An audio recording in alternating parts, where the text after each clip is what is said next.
মেলা দূর থেকে আইছি। বাড়ির তো কেউ নেই, তা আসো একটু কাজ করতেছি তো। চলো বাড়ির ভিতর চলো। যাবো কি করে গো, আমি বুড়া মানুষ, ও সমস্যা নেই, চলতে ফিরতে পারি রে। কোন জায়গায় চাইছো ভাই?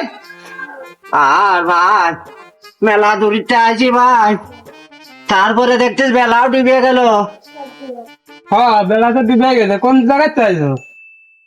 আইছি ভাই মেলা ধরিতে ভাই, ওই জোজরেতে ভাই, এখন বাড়ি যাওয়ান কি করে ভাই। আরে ভাই হচ্ছে একটু যদি কারোর কাছে আশ্রয় মারায় পাওয়া যাইতো, আমি একটু রাত থেকেই যেতাম। শ্বশুর দোসরে আমার শ্বশুর বাড়ি, সমস্যা নেই, আজকে রাতটা খাওয়া মারে না, তারপরে সকালে দেয় না। ভাই তুমি আমার বাঁচাইলে। ভাই সিয়ারে বলো, তুমি অনেক বসলে কি করবো রে ভাই, পুরা মানুষ, বেশি করে চলতে ফিরতে পারি না ভাই।